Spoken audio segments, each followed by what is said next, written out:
Bismillahirrahmanirrahim. Alhamdulillahi rabbil alamin.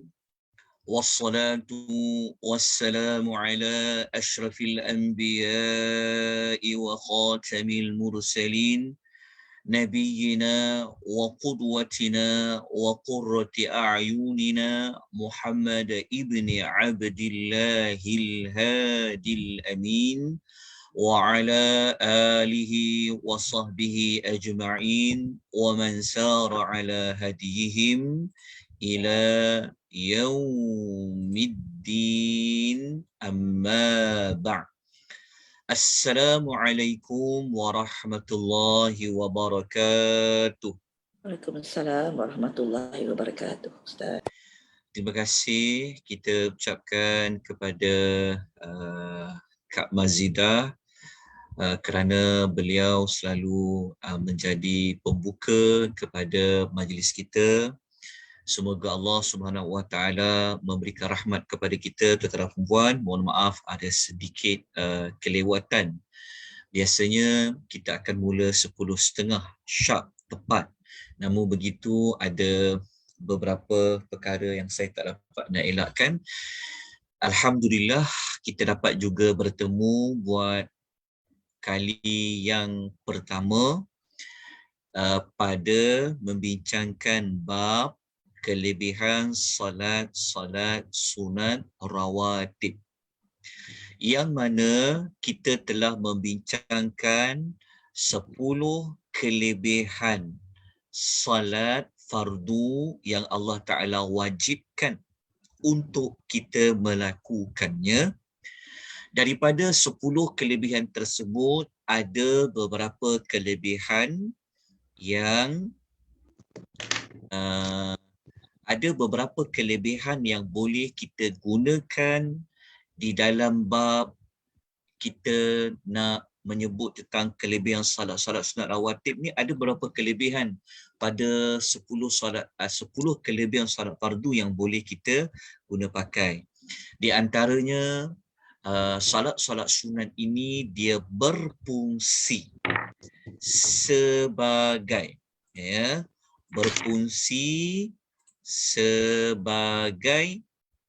pelengkap kepada salat wajib. Okay, kita pegang satu maklumat yang sangat penting. Kelebihan mana-mana salat sunat, tidak kira kelebihan salat sunat rawatib ke, sembahyang salat sunat duha ke, sembahyang salat sunat qiyamul lail, apa saja salat yang bukan salat wajib, ia berfungsi untuk melengkapkan, menyempurnakan mana-mana salat wajib yang kita ada kekurangan padanya. Sama ada kekurangan tidak cukup kepada jumlah waktunya, kekurangan pada rukun-rukunnya, pada wajib-wajibnya. Maka solat sunat ni dia adalah pelengkap, penyempurna kepada salat wajib. Jadi kita terus kepada spesifik untuk kelebihan salat sunat rawatib. InsyaAllah nota ni akan dimasukkan nanti ke dalam link Google Drive yang bertajuk kelebihan ataupun fadail amal. Jadi kita tengah bimbang tentang nota ini. Baik, kita mulakan terlebih dahulu dengan mengambil maklum berapa jumlah sebenar solat sunat rawatib. Sebelum itu, apa itu salat sunat rawatib? Apa makna rawatib? Ia merujuk kepada salat yang sering dilakukan, yang terletak, yang mengiringi salat fardu. Sama ada selepas ataupun sama ada dia sebelum. Okey, itu dia panggil rawatib. Salat sunat rawatib mempunyai 22 rakaat. InsyaAllah pada pagi ini kita akan mempelajari di manakah dalil, di manakah sumber yang mengatakan salat sunat yang mengiringi salat fardu sama ada sebelum atau selepas adalah 22 rakaat. InsyaAllah kita akan pelajari pada pagi ini. 22 rakaat ini dipecahkan, dibahagikan kepada dua. Pecahan yang pertama, bahagian yang pertama adalah solat sunat rawatib yang muakkad. Maknanya solat sunat rawatib yang ditekankan untuk melakukan. Dia mana-mana solat rawatib memang dituntut untuk melakukan. Cuma penekanan tu dia ada perbezaan. Jadi ada satu bahagian daripada 22 salat sunat rawatib itu yang digelar dengan istilah muakkad, ditekankan untuk melakukannya. Okey, dapat maklumat pertama. Pecahan yang kedua, bahagian yang kedua, ada solat sunat rawatib dituntut untuk kita buat, tetapi tidak ditekankan untuk melakukannya. Maknanya tidak sekuat tuntutan pada solat sunat rawatib yang muakkadah. Okay, dapat tak dua perbezaan? Dapat dua-dua perbezaan ini. Jadi selama ini kita sembahyang itu sembahyang solat sunat rawatib yang level mana? Yang kategori mana? Adakah kategori yang dituntut, ditekankan buat ataupun yang tidak ditekankan buat? Okey. Jadi kita akan pelajari insya-Allah dalam pengisian pada pagi ini. Yang ditekankan buat jumlah rakaatnya ada 12. Yang tidak ditekankan untuk dilakukannya ada 10 rakaat. Ini bermakna 12 rakaat campur dengan 10 rakaat, jumlahnya semua sekali adalah 22 rakaat. Jadi 22 rakaat inilah yang disebut sebagai salat sunat rawatib. Cuma bedanya adalah muakkad ke tak muakkad. Walaupun dia tidak muakkad, tetapi kelebihan dia kita akan dapati bagi diri kita, kita tak nak tinggalkan. Sangat besar kelebihan dia. Sekejap lagi kita akan perincikan tentang pecahan 12 rakaat yang muakkad, 10 rakaat yang tidak muakkad. Tetapi walaupun dia tidak muakkad, walaupun dia mungkin kurang popular lah seperti yang 12 rakaat ini, tetapi kelebihan dia sangat besar. Okey. Jadi sebab itu kita tidaklah hanya memberi tumpuan kepada 12 rakaat sahaja. Kita akan cerita semua 22 rakaat ini dan kita akan perincikan apa kelebihan 12 rakaat ini dan apa kelebihan 10 rakaat ini. Okey, saya harap ibu-ibu, tuan-tuan, puan-puan dapat memahami perbahasan yang pertama. Kita kena faham dulu hala tujunya, kita nak bincang tentang apa, kita nak belajar tentang apa, supaya kita dapat mengikuti pengisian ini secara bersistematik, satu persatu. Okey, kalau ada mana-mana ucapan saya yang penjelasan saya ini yang kurang dapat didengari dengan baik, tolong bagi tahu. Okey, kalau perlu diulang, saya akan ulang insya-Allah. Kita belajar secara perlahan-lahan namun jelas dan kita faham. Baik, kita pergi kepada hadis yang pertama. Okey. Tuan-tuan, boleh dengar suara saya dengan jelas? Jelas, Ustaz, jelas. Jelas. Jelas. Tidak ada suara bergema, terputus-putus kan? Ada. Alhamdulillah. Alhamdulillah. Alhamdulillah. Apa nota boleh nampak tak? Nampak Ustaz. Jelas. Alhamdulillah. Okey, alhamdulillah. Baik, kita mulakan dengan hadis yang pertama. Dalam hadis ni dia ada kelebihan. Dalam hadis ni memberikan kita jawapan di mana orang kata 12 rakaat tu.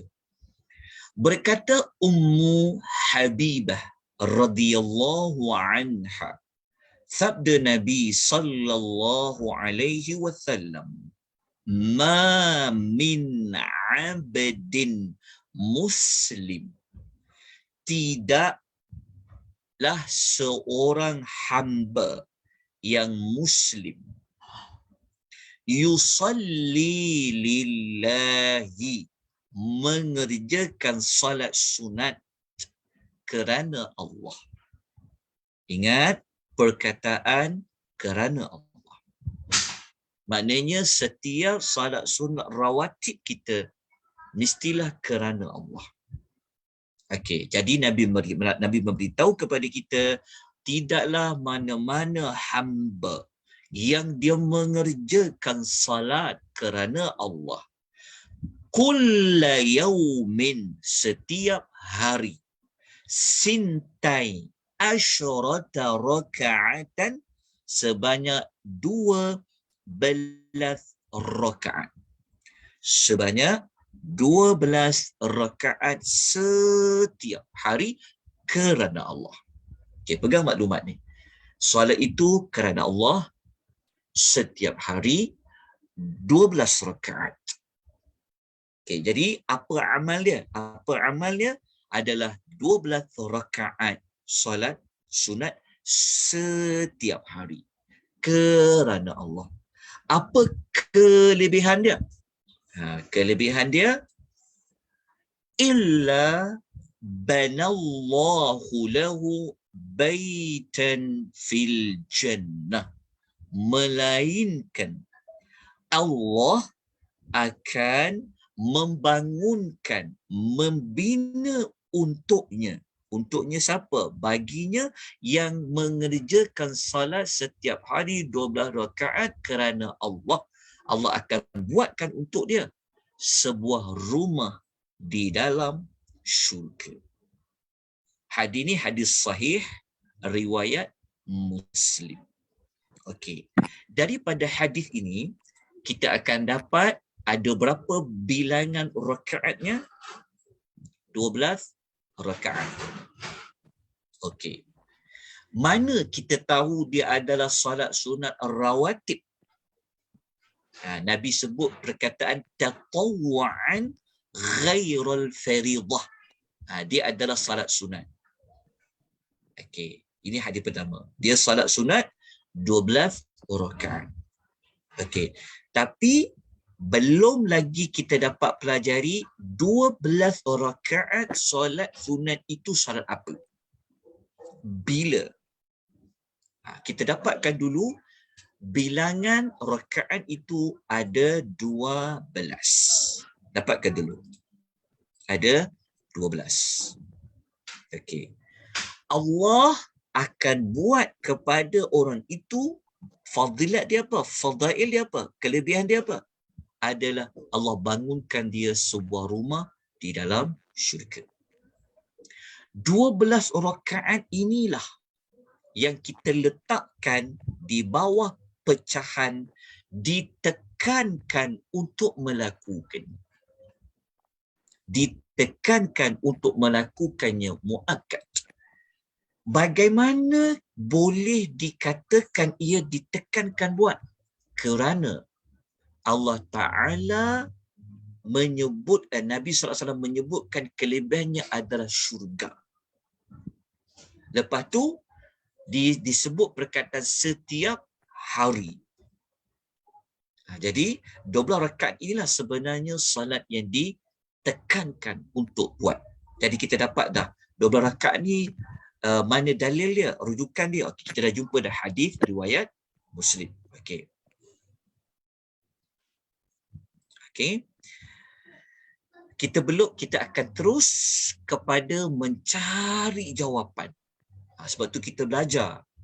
Kita tak ikut-ikut orang buat. Orang buat, kita buat. Orang tak buat, kita tak buat. Kita ikut orang perkara baik, betul. Tetapi dalam agama, kita tak nak ikut tanpa berlandaskan kepada ilmu. Jadi kita kena tahu. Sebab dia amalan harian kita. Sebab kalau kita ada ilmu, kita boleh tambah baik apa yang kurang baik. Kita boleh buat apa yang kita tak pernah buat. Jadi kita perlukan ilmu. So ilmu itu sudah pasti sumbernya adalah wahyu. Kerana solat tu ibadat. Dia tidak boleh menggunakan hanya semata-mata pendapat mana-mana manusia. Dia perlukan sumber kepada wahyu. Al-Quran dan hadis Nabi SAW. Okey, jelas untuk 12 rakaat. Okey.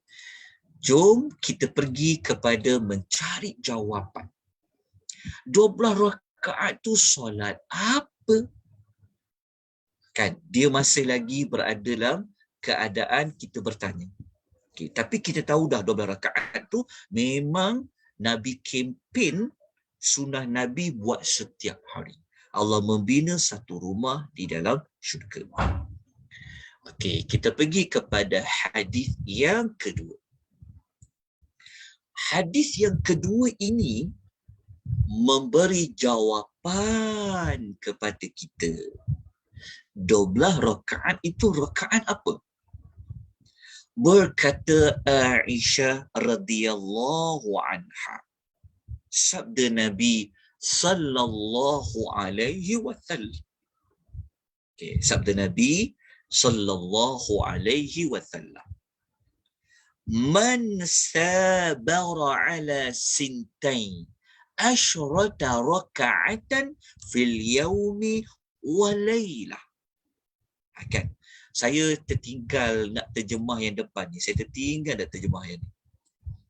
Saya minta maaf banyak-banyak. Terjemah saya tertinggal. Tak apa, nanti saya baiki dulu. Baru saya akan hantar dekat link Telegram tu. Okey. Sebenarnya, Aisyah kata macam ni. Nabi SAW bersabda, Man sabara, sesiapa yang sentiasa mengerjakan 12 rakaat pada waktu malam, pada waktu siang dan malam, dia pasti masuk syurga. Okey ya. Nabi sebut, sesiapa yang sentiasa mengerjakan 12 rakaat pada siang dan malam, dia masuk syurga. Jadi kenyataan itu dia sama macam hadis pertama tadi, kan? Allah membina sebuah rumah di dalam syurga tiap-tiap hari 12 rakaat, sama macam hadis. Okey, dia punya maksud dia sama. Okey. Cuma dalam hadis ni dia tak sebut membina sebuah rumah dalam syurga, tetapi Nabi kata dia pasti masuk syurga. Maksudnya dia masuk ke dalam syurga. Dia tak sebut setiap hari, tapi disebut pada siang dan malam. Maknanya kalau kita gabungkan hadis pertama dengan kedua, maknanya setiap hari. Maknanya ada salat itu siang, ada salat itu malam. Kemudian barulah Nabi SAW menjelaskan 12 rakaat itu rakaat apa? Baru Nabi mengatakan arba'an qabla dhuhri. Nabi kata 4 rakaat sebelum solat zuhur. Wa raka'ataini ba'daha. 2 rakaat selepasnya. Maknanya selepas salat zuhur. Wa raka'ataini ba'dal maghrib. 2 rakaat selepas salat maghrib. Wa raka'ataini ba'dal isya. 2 rakaat selepas sembahyang isya. Wa raka'ataini qabla al-fajri. 2 rakaat sebelum salat fajar ataupun nama lainnya sebelum salat fardu subuh. Hadis sahih riwayat An-Nasa'i. Okey, hadis ini mendetailkan 12 rakaat yang pertama yang kita baca tadi. Jadi nak memudahkan faham, kita buat dia dalam bentuk table seperti ini. Cuba perhatikan baik-baik.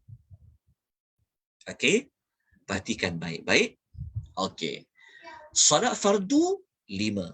Subuh, zuhur. Sekejap saya ambil spotlight tunjukkan. Okey. Salat fardu 5 lah. Subuh, zuhur, asar, maghrib, isya. Okey. Hadis yang pertama tadi dia cuma kata 12 rakaat. Betul kan? Hadis pertama tadi dia sebut hanya 12 rakaat. Kan? Betul tak? Dia tak sebut dia tak sebut solat apa. Cuma Nabi kata 12 rakaat. Ni hadis pertama tadi. Selepas kita membaca hadis yang kedua tadi daripada hadis Aisyah tadi, Nabi menerangkan apa dia? 2, Nabi kata mula-mula 4 rakaat sebelum zuhur, 2 rakaat selepas zuhur. Kan? 2 rakaat selepas maghrib, 2 rakaat selepas isya, 2 rakaat sebelum subuh. Jadi setakat ini kita dapati solat sunat rawatib sebelum solat sunat fardu berdasarkan hadis tadi ada 6. Okey. Selepas solat fardu iaitu lepas subuh, lepas maghrib, lepas isyak pun ada 6. Jadi 6 campur dengan 6 ada berapa? Ada 12. Okey, faham tak kalau baca tengok table ni? Sebelum, selepas. Di tengah-tengah tu solat fardu. Okey, dapatkan dulu maklumat ni. Pelan-pelan kita belajar. Okey, nampak ya? 12 rakaat tu solat apa? 2 rakaat sebelum subuh, 4 rakaat sebelum zuhur, 2 rakaat selepas zuhur, 2 rakaat selepas maghrib, 2 rakaat selepas isyak. Okey, dah dapat maklumat ini. Yang 12 inilah yang sangat ditekankan untuk dilakukan setiap hari ataupun pada siang dan malam hari. 12 rakaat. Okey, dah jelas? Okey. Yang kosong-kosong tu nanti kita akan isikan. Ada tak dekat sini jawapan dia? Ada tak sebelum asar? Ada tak selepas asar? Ada tak sebelum maghrib? Ada tak sebelum isyak? Kejap lagi kita akan isikan tempat kosong itu. Okey, dah dapat 12 rakaat. Okey, jadi kita sambung lagi dengan hadis yang ketiga. Hadis ketiga ni tidak menyebut kelebihan solat sunat rawatib secara terperinci, tetapi hadis ini memberi jawapan yang tempat kosong tadi tu ada tak solat dia. Yang macam kita tengok ni kan. Yang macam asar, maghrib kan dia kosong, kita tak isikan jawapan dia. So, ada tak? Okey, mari kita baca hadis yang ketiga.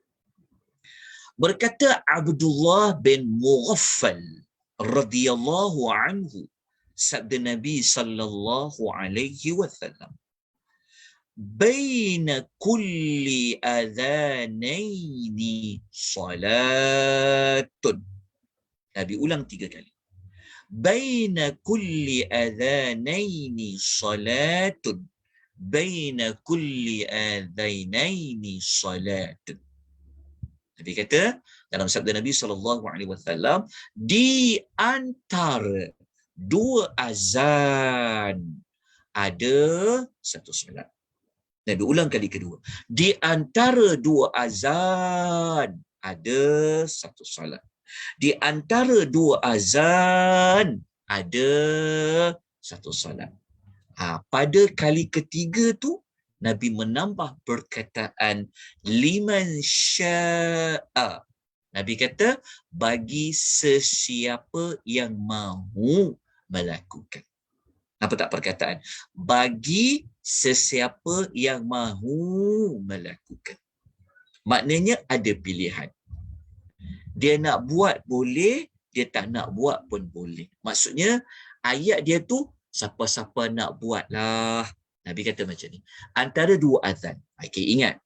2 azan, jangan kita hanya faham azan tu azan yang menunjukkan waktu solat. Bukan azan yang sekadar azan yang kita dengar azan menandakan waktu subuh, menandakan waktu zuhur, waktu maghrib, isyak tu tak. Iqamah. Iqamah yang muazzin nak panggil jemaah-jemaah berada di dalam saf tu. Allahu akbar, Allahu akbar. Asyhadu an la ilaha illallah. Asyhadu anna Muhammadar Rasulullah. Hayya 'alas salati, hayya 'alal falah. Qad qamatis salatu, qad qamatis salah. Allahu akbar, Allahu akbar, la ilaha illallah. Itu juga dinamakan azan. Hadis ini. Jadi, cuba kita faham baik-baik. Nabi kata, di antara azan dan iqamat ada 1 solat. Maksudnya antara azan subuh dan azan iqamat subuh ada 1 salat. Antara azan zuhur dan iqamat untuk salat zuhur ada 1 salat. Antara azan asar dan iqamat untuk salat asar ada 1 salat. Di antara azan maghrib dan iqamat untuk solat maghrib ada 1 solat. Di antara azan isya dan iqamat untuk solat isya ada 1 solat. Nabi ulang sebanyak 3 kali. Kali ketiga tu Nabi kata bagi sesiapa yang nak buat solat antara azan dan iqamah. Okey, faham tak maksud dia? Suara saya tersangkut-sangkut ke? Suara saya betul ke tersangkut ni? Tidak, Okey je, jelas je. Puan Salma, suara saya tidak tersangkut-sangkut ya. Mungkin puan punya line tu yang tersangkut-sangkut ya. Okey. Nanti saya mark balik. Okey. Daripada hadis ini menunjukkan bahawa sebelum solat fardu ada 1 solat. Sebelum solat fardu dia ada 1 solat. 1 solat tu solat apa Ustaz? Solat rawatib lah. Dipanggil solat dia 2 rakaat. Jadi kita isilah tempat kosong ni. Kita ambil tempat kosong, saya isikan macam ni dulu. Saya ambil yang sebelum dulu. Ya. Okey, jadi kalau kita ambil hadis kedua tadi tu, kejap. Kalau kita ambil hadis yang kedua tadi, kalau kita buat bentuk table macam ni, dia akan keluar macam ni. Nampak tak? Sebelum solat fardu ada 2 rakaat ni. 2 rakaat subuh, 2 rakaat zuhur, 2 rakaat asar, 2 rakaat maghrib, 2 rakaat isyak. Okey, kita ambil yang sebelum dulu. Okey, jelas. Sebab tu kalau ada siapa-siapa yang kata tak ada solat sebelum asar, tak ada solat sebelum maghrib, tak ada solat sebelum isyak, dia telah menyalahi hadis Nabi SAW yang tadi tu. Sebenarnya ada. Cuma hadis riwayat Bukhari Muslim. Cuma ada setengah masjid kadang-kadang dia tak buat. Dia tak bagi ruang jemaah untuk buat solat sunat. Ada setengah masjid dia nak cepat kan. Bukan tak buat tu maknanya tak ada. Maknanya bukan sunnah. Tak, ia sunnah Nabi juga. Cuma Nabi sebut ujung tadi tu apa? Bagi siapa-siapa yang nak buat. Maknanya kalau buat boleh. Boleh. Ada tak? Ada. Okey, jadi kita dah isi dah. Okey. Jadi, faham table ni dulu. Okey, kita ambil hadis yang ketiga ni, kita gabung dengan table 12 rakaat tadi, dia akan jadi macam ni. Okey, perhati baik-baik. Okey, perhati baik-baik Okey. Daripada hadis ketiga tadi, kita akan dapat maklumat seperti ini. Kita akan dapat maklumat sebelum asar, cuba tengok baik-baik Tadi kan kita kosongkan dekat sini kan. Sebelum asar tak ada, sebelum maghrib tak ada. Mula-mula sebelum kita belajarlah, kita kosongkan dulu. Kita kosongkan. Okey. Lepas kita belajar hadis tadi, kita jumpa rupa-rupanya adalah solat rawatib sebelum asar, adalah solat rawatib sebelum maghrib, ada solat rawatib sebelum isyak. Maka dia akan jadi table macam ni. Nampak tak? Saya telah masukkan. Saya dengar suara ni, saya dengar bunyi ni. Saya akan unmute kata tamu puan ya. Jadi siapa-siapa nak bertanya soalan tu, saya nanti tuan-tuan kena letak, nanti dah angkat tangan. Saya unmute. So tuan-tuan tak boleh buka audio tuan-tuan apa buat. Okey. Jadi hadis ketiga tadi saya masukkan dekat sini. Nampak tak yang dia berwarna biru ni, hijau ke biru ni?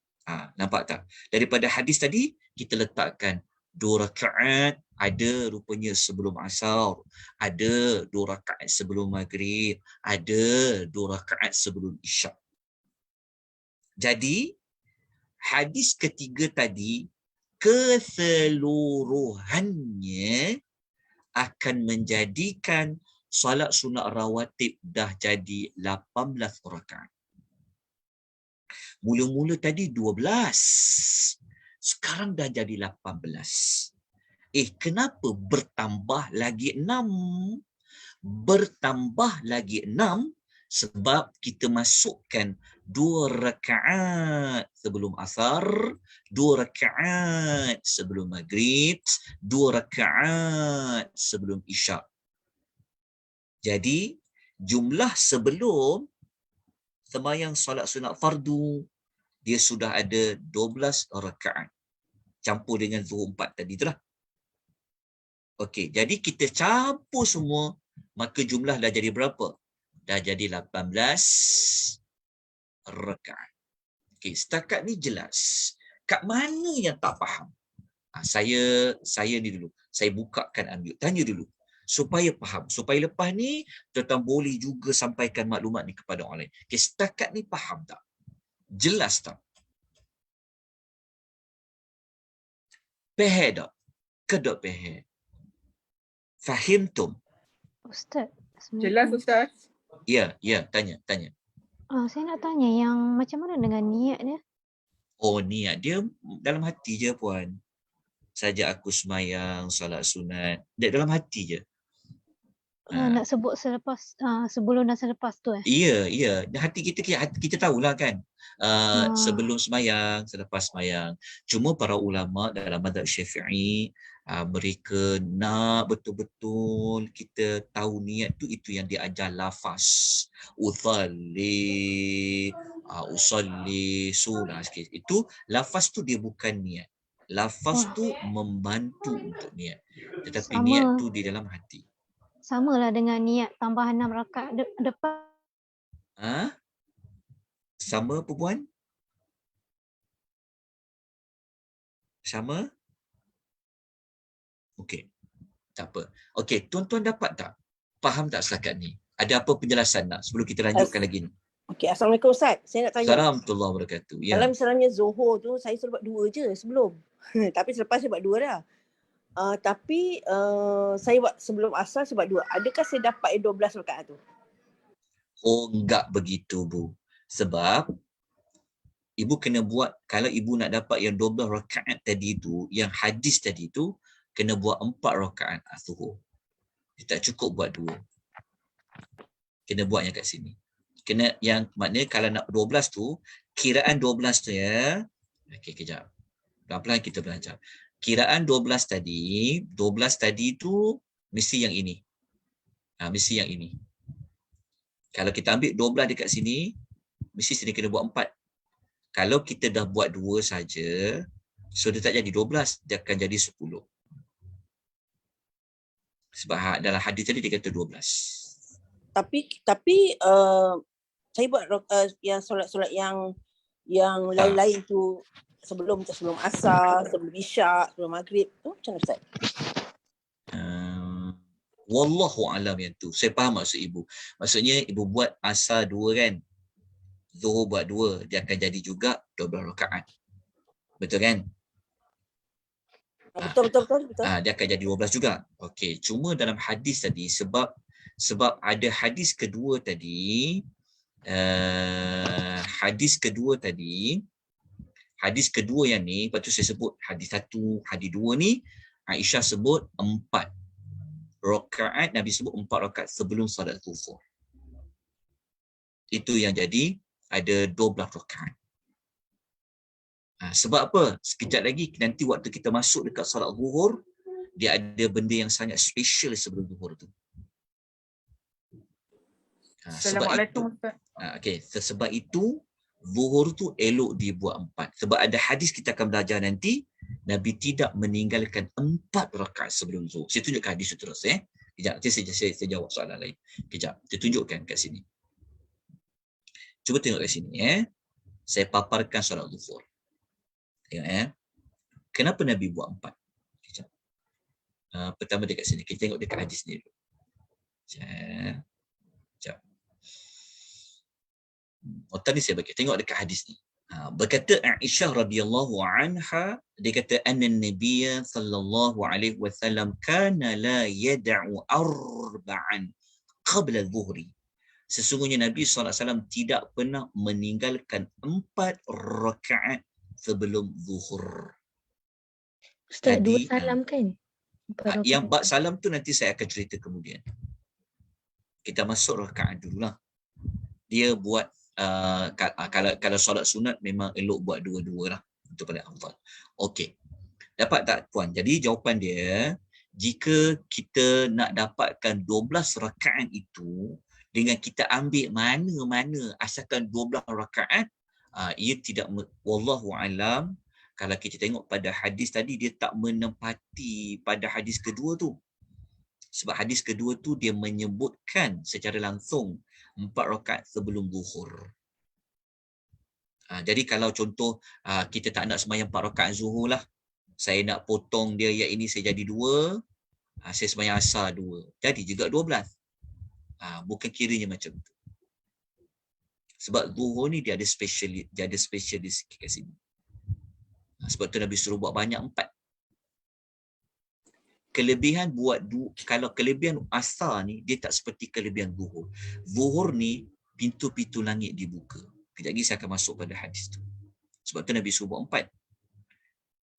4. Pintu-pintu langit dibuka ni, amal duk lalu kat langit tu naik. Jadi kalau kita sembahyang 2, amal kita tu nanti akan dapat 2. Sepatutnya amal kita naik ke langit, sepatutnya biar banyak, biar jadi 4. Jelas tak? Faham tak? Faham tak maksud dia? Jadi jangan dibuat, kalau nak dapat 12 ni kita faham. 12 ini dia terikat dengan Nabi sabdakan tadi. Kalau tidak ada hadis yang sebut, tidak ada hadis yang mengkaitkan 12 tu sembahyang apa, tak apa. Kita boleh gabung mana-mana. Asalkan 12 rakaat. Tetapi sebab hadis tadi dia mengkaitkan. Mengkaitkan maksudnya dikait, disebut spesifik sembahyang apa, maka jangan ditinggalkan.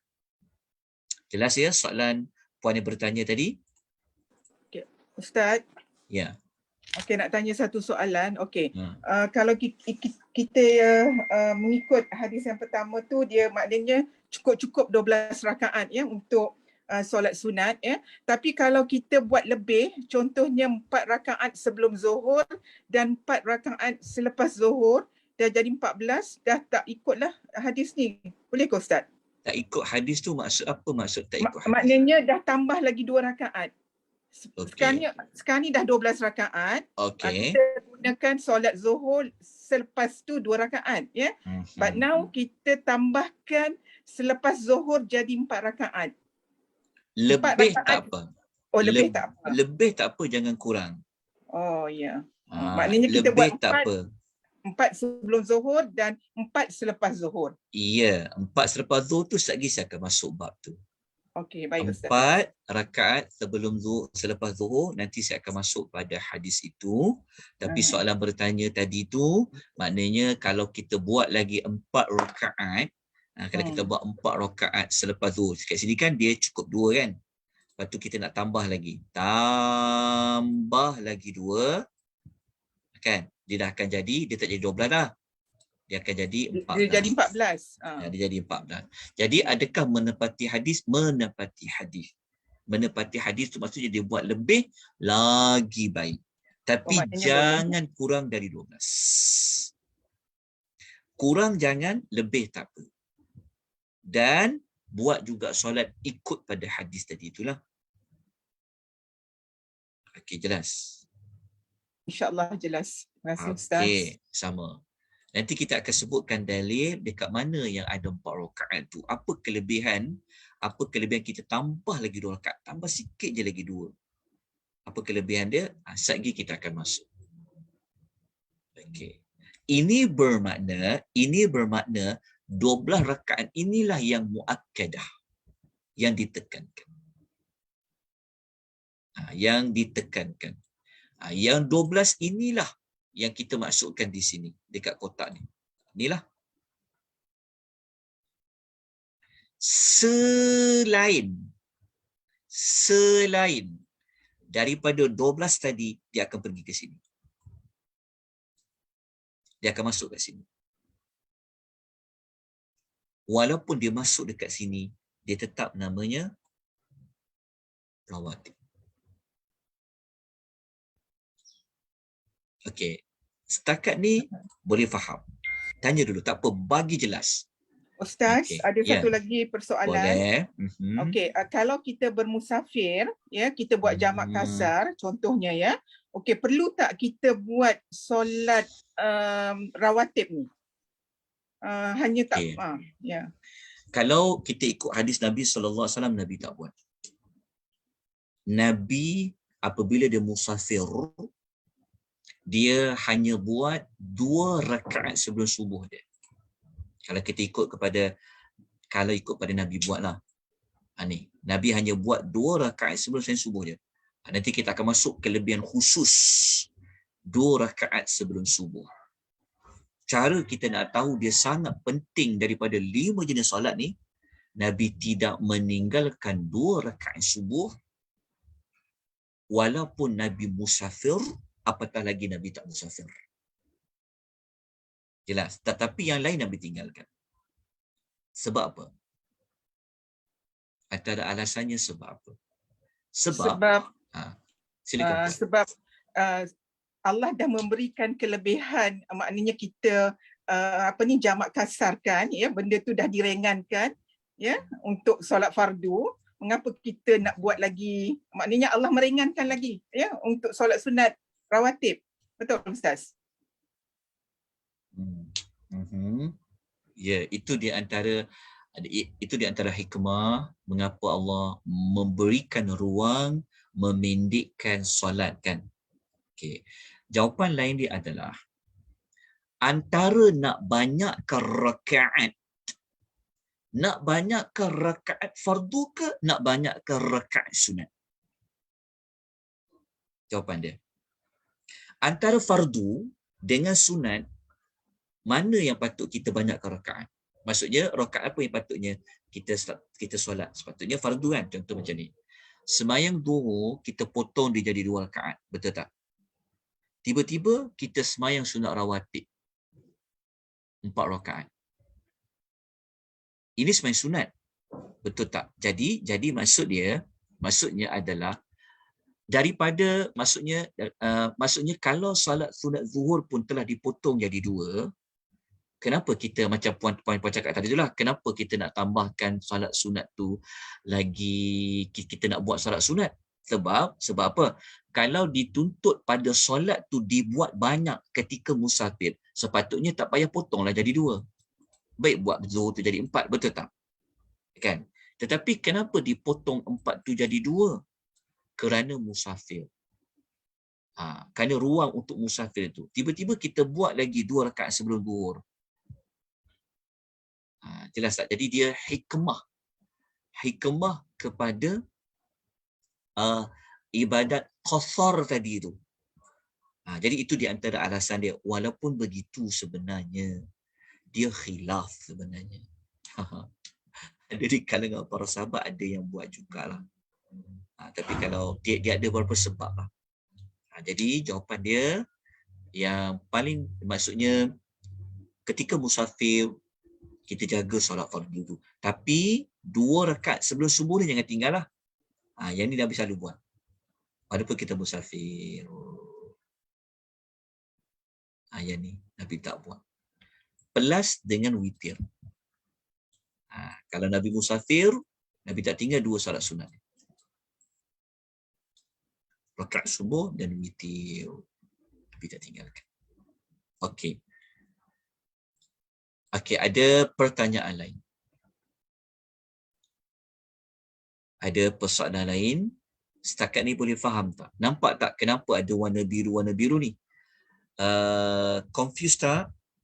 Ataupun dah sudah jelas? Ustaz, Ya. Ustaz, cuba ulang yang Nabi buat solat witir lepas subuh tadi Ustaz. Berapa rakaat Nabi buat witir lepas subuh? Betul ke tadi Ustaz sebut? Bukan witir lepas subuh. Tak lah, Ustaz Maksudnya sebut. adalah Nabi tidak pernah meninggalkan solat witir ketika musafir. Okey. Saya tak jelas. Ketika musafir. Okey. Okey. Kalau dah jelas maklumat ni, mari kita lihat pula. Okey, kita dah faham yang 12 rakaat tadi. Kita dah faham rupa-rupanya setiap solat fardu ada solat sunat sebelumnya. Semua sekali. Sebelum subuh ada, zuhur ada, asar ada, maghrib ada, isyak. Kita dah guna 3 hadis kan? Semua ada. Sebelum ini, tetapi yang amat ditekankan buat sebelum, yang ni lah. Yang ni ditekankan buat. Ni ditekankan buat kalau sebelum. Yang warna biru ni, yang kita letakkan 2 rakaat sebelum asar, tidak ditekankan buat. 2 rakaat sebelum maghrib, tidak ditekankan buat. 2 rakaat sebelum isyak, tidak ditekankan buat. Tetapi boleh buat tak? Wujud tak solat tu? Ada tak? Jawapan dia ada. Jawapan dia ada. Jadi kalau siapa-siapa yang kata tak ada solat sebelum maghrib ni, kita gunakan hadis ketiga tadi. Okey, jelas. Faham ya? Jelaskan dulu. Okey, kalau dah jelas lagi, kita sambung lagi dengan hadis yang keempat. Hadis yang keempat ni memberikan penambahan rakaat. Okey, secara tak langsung hadis keempat ni menunjukkan kelebihan solat sunat rawatib zuhur. Okay, kita nak tahu rakaat dulu. Lepas tu dalam tu sambil-sambil tu kita belajar fadilat dia. Okey. Kata Ummu Habibah radhiyallahu anha, sabda Nabi sallallahu alaihi wasallam, "Man hafaza ala arba'i raka'atin qabla adh-dhuhri." Sesiapa yang memelihara 4 rakaat sebelum zuhur. Okey. Wa arba'in ba'daha, dan 4 rakaat selepas zuhur. 4 sebelum, 4 selepas zuhur. Hurrima 'alan nar, diharamkan ke atasnya neraka. Ini kelebihan dia. Kelebihan dia, Allah mengharamkan ke atasnya neraka bagi siapa-siapa yang sembahyang 4 rakaat sebelum zuhur, 4 rakaat selepas zuhur. Jadi hadis ini menunjukkan rakaat zuhur sudah menjadi 4 rakaat. Okey. Tapi kena sembahyang 4 sebelum, 4 selepas, dapat kelebihan ini.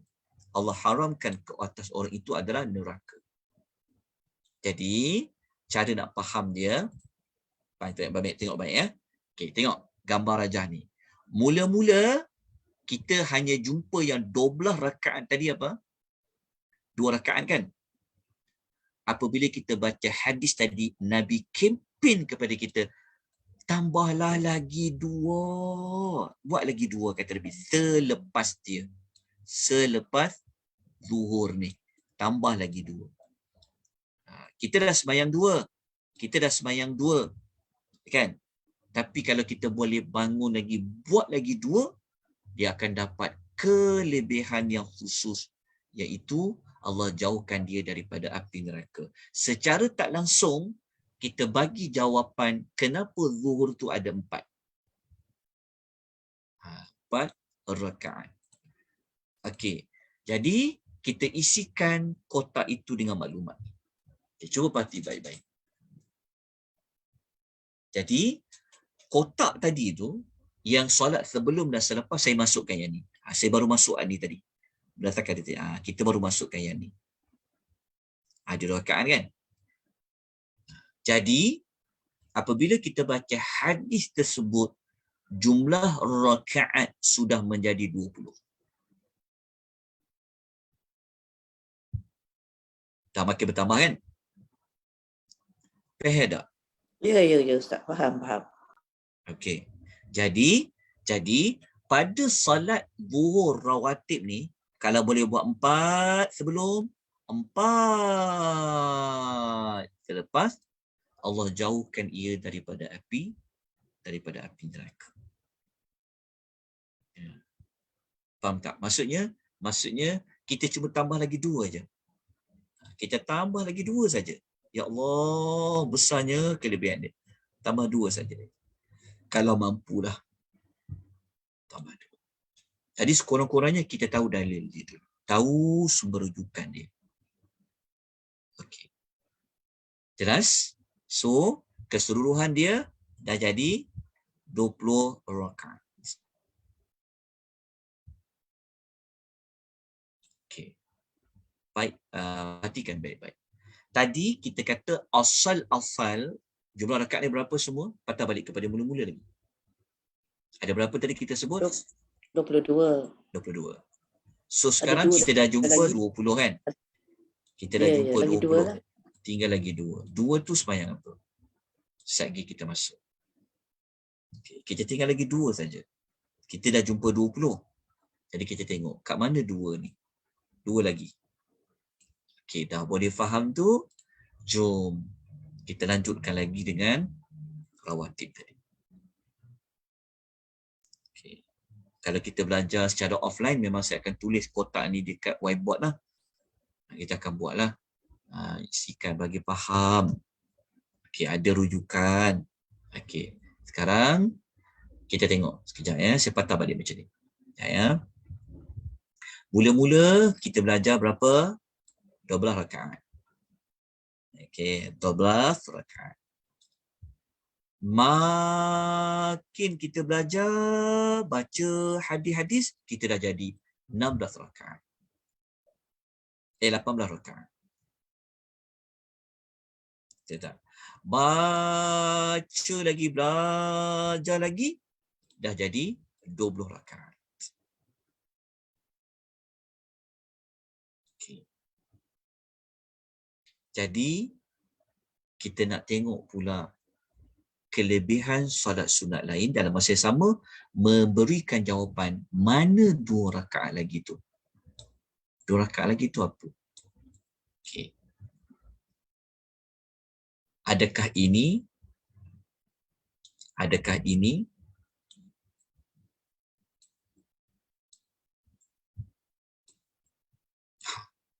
contoh kan, persoalan sekejap, kita push sekejap, kita tengok mana tempat kosong tadi, kita nampak macam ada dekat 2 tu kot, salah satu daripadanya, adakah itu?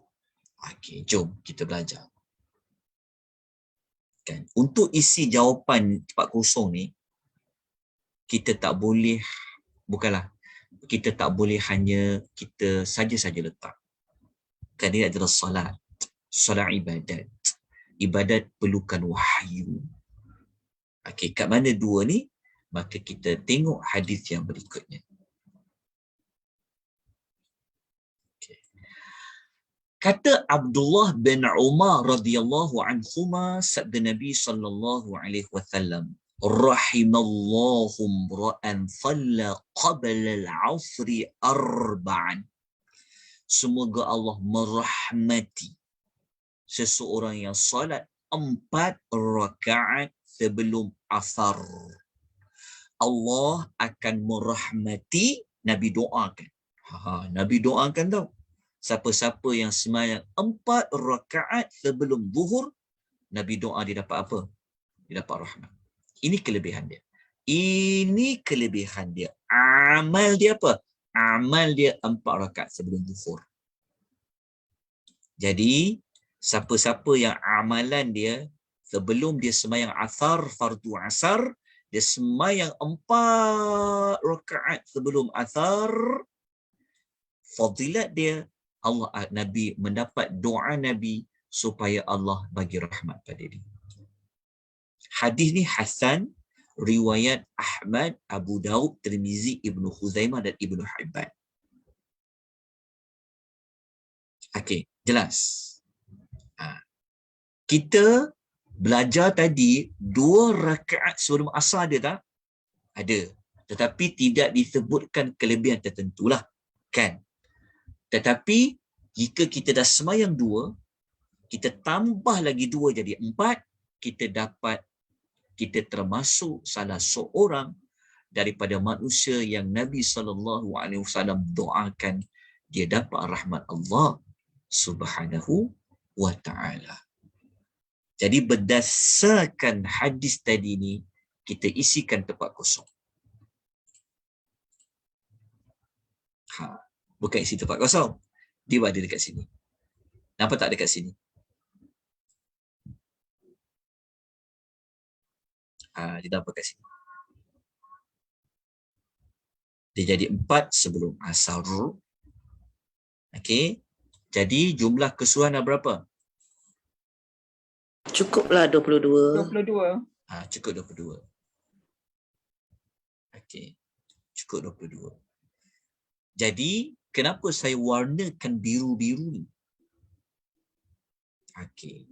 Yang warna biru ni, 2 rakaat tambahan selepas zuhur, 4 rakaat sebelum asar, 2 rakaat sebelum maghrib, 2 rakaat sebelum zuhur. Cuba tuan kira kejap Cuba kira dulu. Yang warna biru ni, berapa jumlah rakaat dia?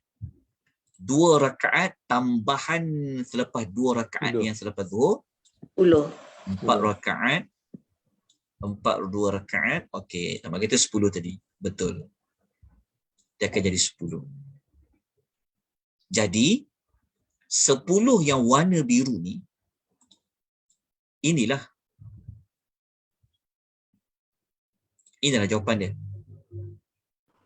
Tidak ditekan. 10. Jadi 10 tu dikeluarkanlah. Apa dia? Tadi. 10 tadi tu 2 rakaat selepas zuhur kan, yang tambahan tu. 4 rakaat selepas sebelum asar. 2 rakaat sebelum maghrib. 2 rakaat sebelum isyak. So dia akan jadi 10. Digabungkan 10 plus dengan 12. So dia akan jadi 22. Okey. Jelas tuan-tuan dan puan-puan? Faham Kita tengok. Baik, kita patah balik semula. Okey, jadi secara tak langsung, tengok ya. Kita patah balik semula. Bagi faham lagi. Supaya boleh ingat lepas ni. Okey, mula-mula kita jumpa 12 rakaat.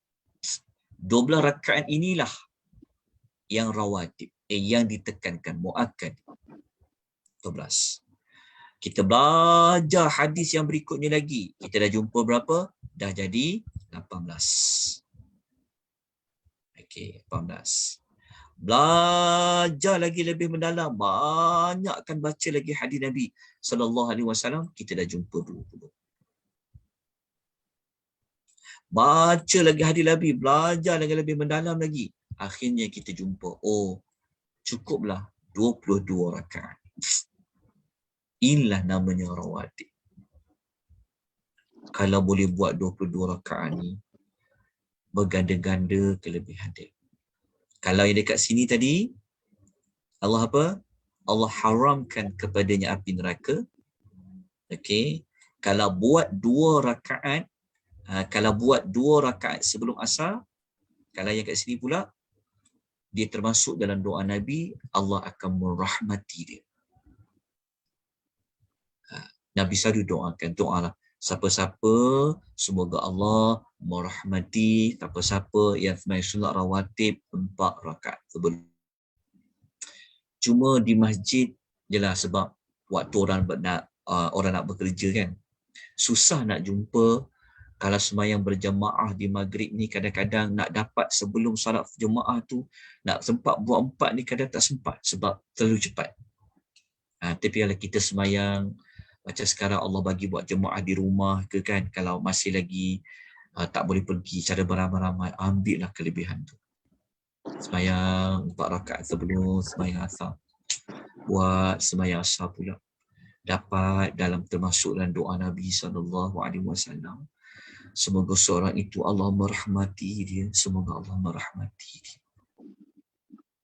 Kan? Lepas sembahyang zuhur tu dah buat 2 dah. Ya Allah, rajin ke sikit lagi. Buat lagi 2. Allah akan menjauhkan ia daripada api neraka. Sebab apa tuan-tuan puan? Zuhur dikatakan api neraka. Nanti kalau kita belajar tajuk neraka, neraka tu dia dihidupkan adalah pada waktu zuhur. Api itu dipanaskan pada waktu tengah hari. Panas. Waktu zuhur ni waktu yang panas. Jadi pengorbanan panas tu dia buat lagi rakaat dia. Ya Allah.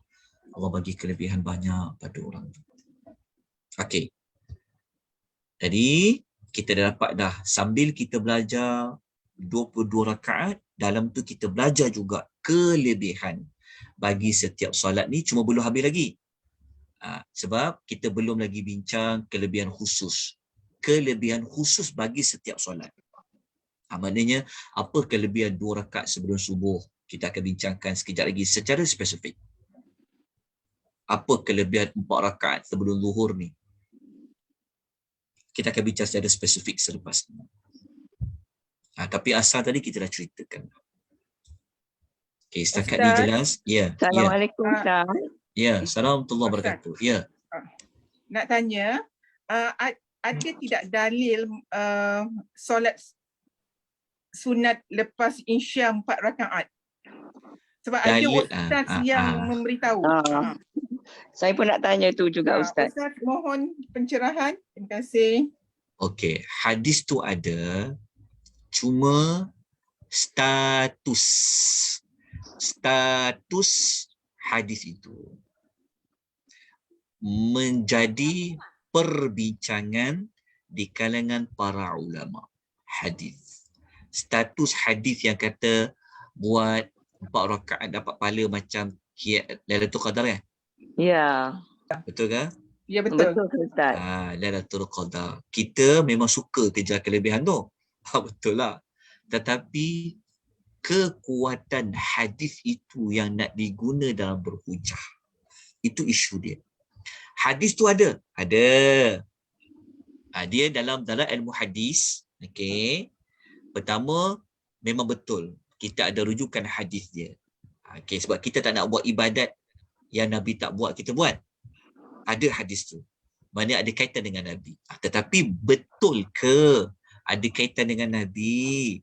Kuat tak hadis tu? Status dia macam mana? Kat situ menjadi perbincangan. Okey, maklumat tu nanti saya akan sambung nanti pada siri kedua kelebihan solat rawatib, nanti kita akan sebut ya insya.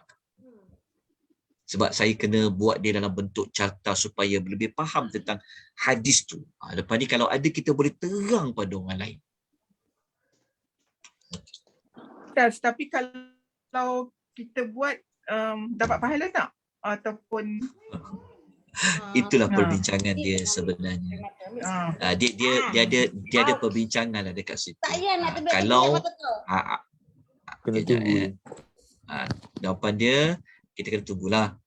Nanti saya kena bincangkan kemudian. Dia kalau hadis tu dipegang kuat, dapatlah pahala tu. Tapi kalau hadis tu bermasalah, maknanya tak ada ibadat tu.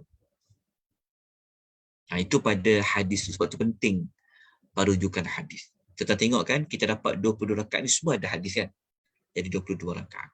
Okey, yang tu nanti saya akan bincangkan. Saya nak, sebenarnya memang itu saya tahu itu soalan yang pernah ditanya pun sebelum ni. Jadi soalan tu nanti saya nak kena buat dia dalam nota yang asing. Saya nak buat dalam bentuk diagram, pendapat yang kata tak ada hadis tu macam mana, orang yang kata ada tu macam mana, dan kita akan lihat kesimpulannya apa yang perlu kita buat. Okey, jelas ya maklumat tu. Okey, kita ada yang kata boleh tak kalau qada lepas salat fardu rawatib. Sekali saya akan masuk bab qada. Sekali saya akan masuk. Assalamualaikum Ustaz. Assalamualaikum warahmatullahi wabarakatuh. Nak tanya yang Ustaz cakap lepas Zohor 2+2 tu, adakah itu 2 salam atau 1 salam? Seperti juga sebelum asar. Okey. Okay. Kalau kita buat 1 salam lah, adakah dia 4 rakaat? Sama tak 4 rakaat? Sama kan? Betul tak? Kalau kita buat mana-mana rakaat, kalau dia bezanya pisahkan salam, sambung salam pun dia tetap kena 4 rakaat. Cuma salam tu nak bagi waktu bila je. Dia menggabungkan, nak contoh kalau kita sembahyang witir lah contoh kan. Nak buat berapa rakaat, dia bukan masalah rakaat tapi nak bagi salam tu. Nak salam pada rakaat kedua ke, nak salam pada rakaat ke-7 ke, contoh. Isu rakaat tak lari. Buatlah salam berapa kali pun, tetapi rakaat dia kena cukup. Itu je sebenarnya. Okey. Maksudnya boleh 1 salam lah kan Ustaz? 4 rakaat 1 salam. Betul ya? Atau berapa rakaat 1 salam ya? Nanti kita akan bincangkan dalil dia. Macam mana yang terbaik ya. Tapi paling terbaik kita pecah-pecahkanlah. 2. Okey. Itu nanti kita akan bincang lagi yang tu. Okey. Tapi fahamkan doa sama. Dia sama juga macam kita sembahyang witir 3 rakaat tu kan. Ingat tak? Kan? Ada orang sembahyang witir dia 3 rakaat 1 salam. Ingat, kalau solat dia mesti kena ada salam. Kalau tak ada salam, dia tak panggil solat lah. Itu kita faham. Tapi nak bagi salam rakaat ke berapa, itu perbincangan. Tapi rakaat dia tak lari. Contoh kalau sembahyang witir, kita nak sembahyang witir 3 rakaat. Kawan kita dia sembahyang witir 3 rakaat sekali salam. Kawan kita dia sembahyang witir 3 rakaat 2 salam. Sama juga rakaat 3, dia sembahyang 3, kita sembahyang 3 rakaat. Cuma isu salam tadi. Itu nanti saya akan nanti kita akan bincang kemudian yang ke situ. Kaifiat tu nanti. Saya nak bagi dengan dalil dia. Kita buat table dia supaya lebih faham dan kita nak buat kat mana lebih baiklah. Nanti kita bincangkan kat situ. Okey, ada soalan lain? Ustaz, saya nak tanya. Ya. Aha. Betul ke semua solat ba'diyah kita tak perlu baca surah, dan solat qabliyah pula kita baca, katalah kalau kita solat terus, semua kita kena baca surah. 4 tu 4 surah. Belum bagi pencerahan Ustaz. Pertama, di mana yang mengatakan, maknanya sumber mana mengatakan kalau lepas ba'diyah tak boleh baca surah? Tak pernah jumpa lagi maklumat seperti itu. Itulah, dengan banyak sangat ustaz ni, ustaz tu lah pening lah ustaz. Iya, dia mudah je. Dia tak apa puan, tak apa. Kita berguru biar ramai. Cuma berguru dengan sesiapa pun kena ada metodologi. Berguru dengan siapa-siapa kita boleh berguru. Cuma metodologi dalam kita belajar. Pegang begitu. Jika dikatakan tidak boleh membaca surah, maka mesti didatangkan hujah, sumber rujukan yang kita tak boleh baca. Jelas? Kalau kita kata boleh baca, kita juga boleh mendatangkan dalil lah.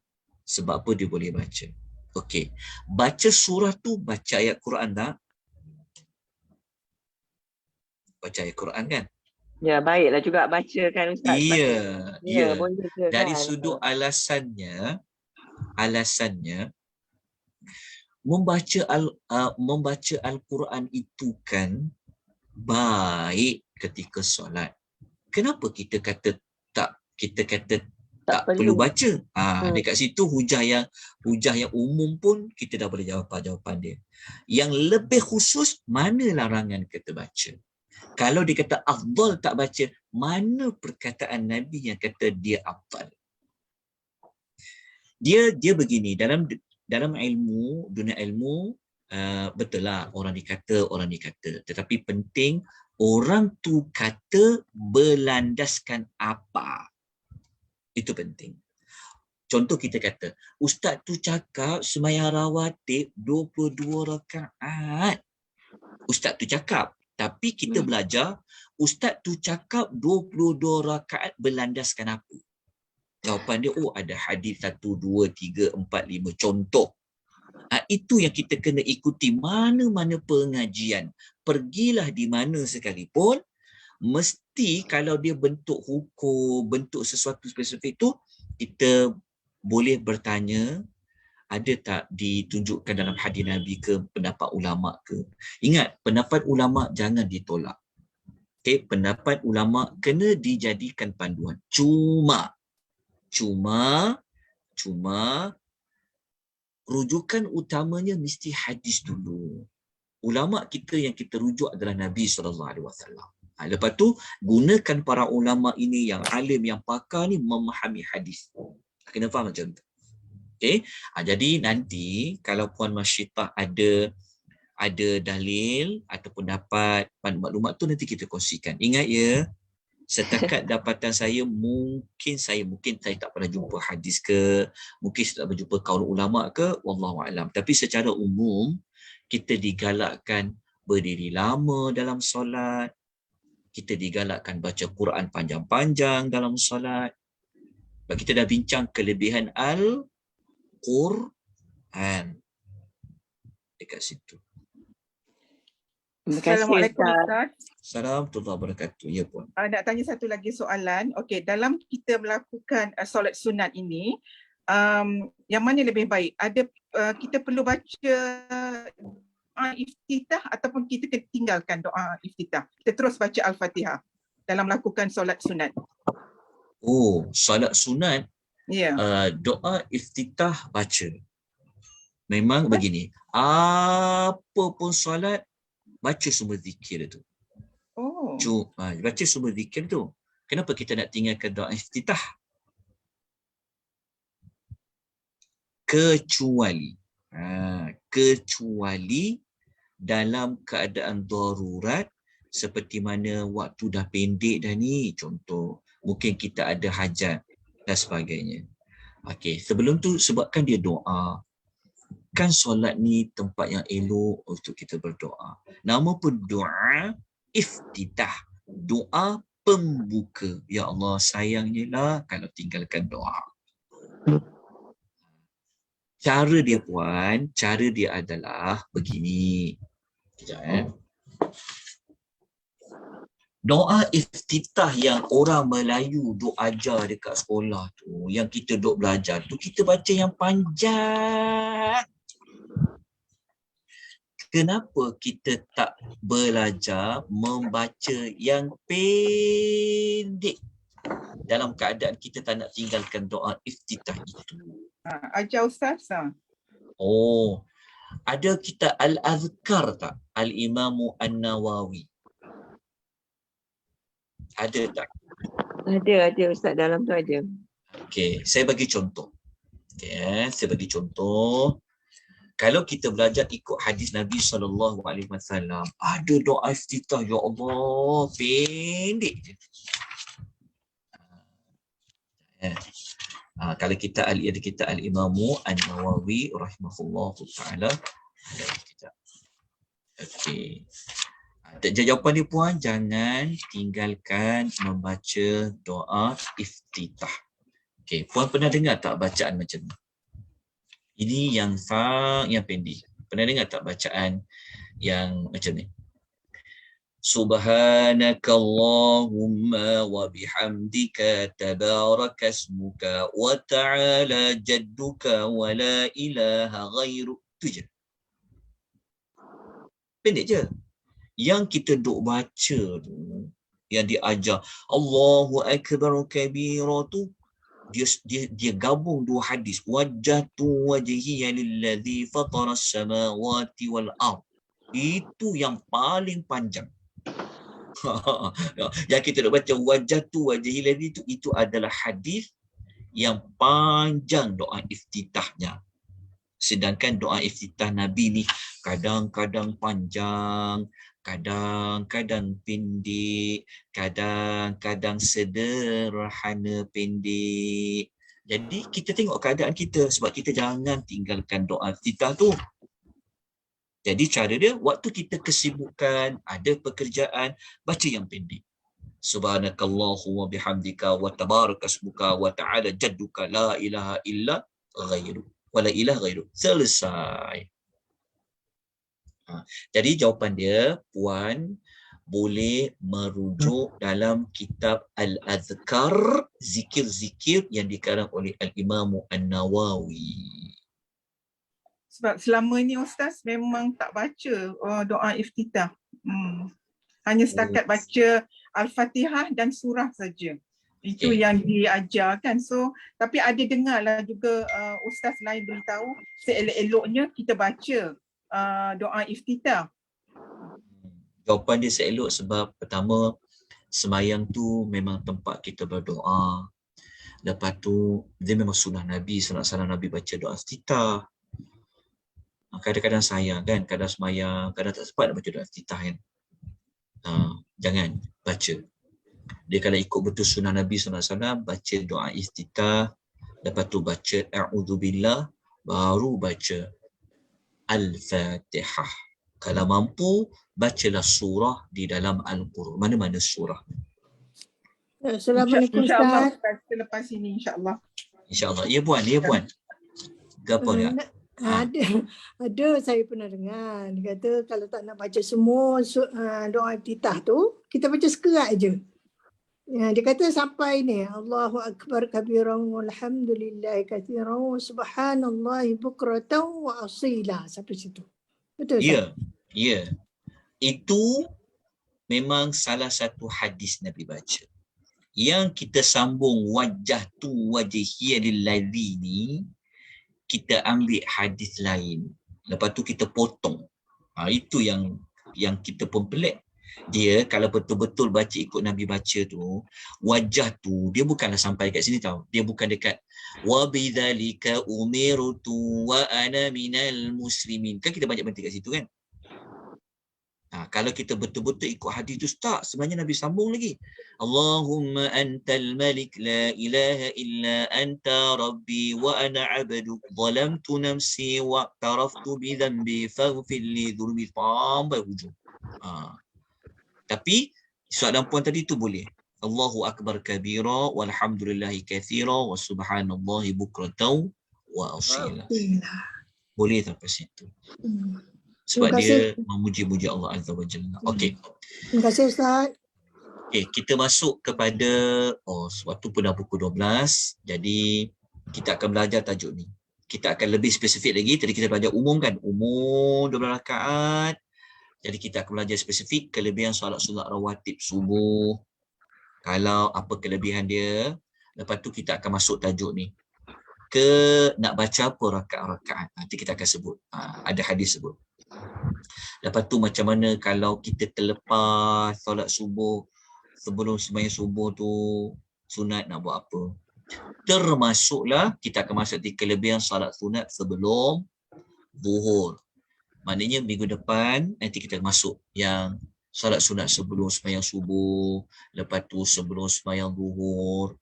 Lepas tu kita akan sambung pada soalan yang tanya lepas isyak tadi.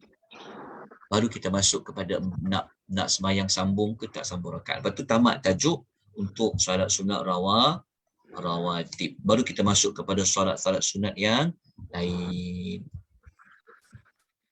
Okey, ada pertanyaan lain? Ada pertanyaan lain ke? Ustaz, saya nak tanya.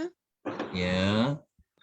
Antara solat sunat tahiyatul masjid dengan solat rawatib kan, kadang-kadang kita pergi masjid tu terlambat ke kan, jadi nak buat yang mana satu Ustaz, yang mana lebih baik lah? Apa solat sunat rawatib dengan solat sunat tahiyatul masjid? Okey, jawapan dia lebih baik. Okey, kalau kita mampu lakukan dua-dua lagi baiklah. Sebab ingat tak kita belajar sebelum ni kelebihan banyakkan sujud kan? Itu kita ambil. Namun jika situasi waktu dah pendek dan kita pun sedia maklum, okey, dia ada peraturan dia ada SOP kalau kita sembahyang ikut imam. Kalau kita sembahyang ikut imam, kalau imam tu sudah nak mula solat fardu, kita dah tak boleh buat solat sunat rawatib. Sebab mengikut imam itu menjadi berat. Okey. Namun jika ada waktu lagi tapi tak sempat nak sembahyang 2 rakaat solat tahiyatul masjid, tak sempat nak sembahyang 2 rakaat sembahyang rawatib dia, kalau digabungkan, maka pilihlah sembahyang solat sunat rawatib, kerana solat sunat rawatib itu dia sudah cover bagi solat sunat tahiyatul masjid. Jika dia niat nak duduk lah, dia solat sunat tahiyatul masjid ni, Nabi tak bagi kita duduk kalau kita tak solat dulu. Jadi mana-mana solat yang kita buat bukan khusus tahiyatul masjid, dia sudah cover hadis yang Nabi kata jangan duduk sebelum solat. Dah cover dah, kita dah solat rawatib. Jadi jawapan adalah rawatib lah. Rawatib. Okey, terima kasih. Baik, kalau tak ada soalan, nanti kita sambung siri kedua insya-Allah pada minggu depan. Kita terus pergi kepada spesifik lah. Kelebihan solat sunat rawatib sebelum subuh, sebelum zuhur. Okey. Boleh, silakan Kak Mazidah jika ada apa-apa. Kejap, ada soalan dekat chat banyak. Allah, minta maaf saya tak perasan. Ya, dekat chat ada soalan Ustaz. Sekejap ya, saya jawab sekejap. Saya ambil mana soalan dia. Sekejap. Ya.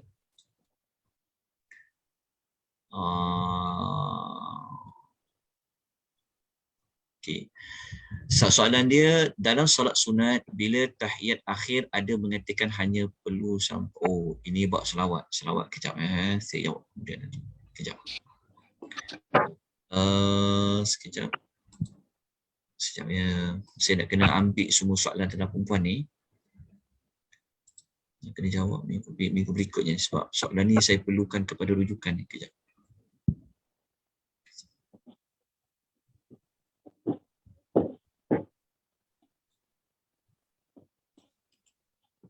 Kejap ya. Saya letakkan dekat ni. Okey, soalan dia adalah sembahyang sunat kita boleh sembahyang duduk ya. Kalau kita mampu berdiri tetapi kita memilih untuk duduk, jawapan dia boleh. Dia tak wajib berdiri kalau dia salat sunat. Cuma pahalanya separuh daripada orang yang solat secara berdiri. Itu jawapan dia. Tetapi kalau kita memang sakit, dia termasuk dalam rukhsah lah yang Allah beri kepada kita. Boleh tak buat salat qada selepas salat fardu dikira sebagai rawatib? Ya. Salat qada. Salat qada dia tak dikira rawatib lah sebab qada wajib, dia adalah wajib. Dia tak dipanggil rawatib lah. Sebab niat pun fardu, dia bukan sunat. Itu dia beza. Jadi insya-Allah minggu depan nanti kita akan belajar nak qada solat rawatib macam mana. Ustaz, tolong flash balik hadis yang kata Allah merahmati tu yang 4 rakaat sebelum asar tu Ustaz, please. Okey.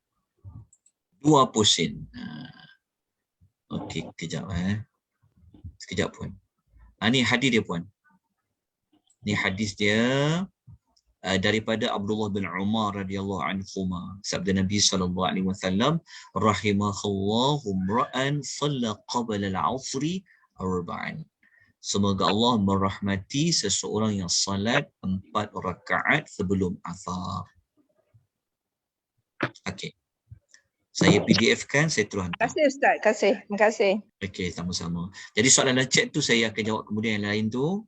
Jadi saya ada apa-apa, kita berhenti kat sini lah. InsyaAllah nanti kita sambung lagi pada kelas akan datang.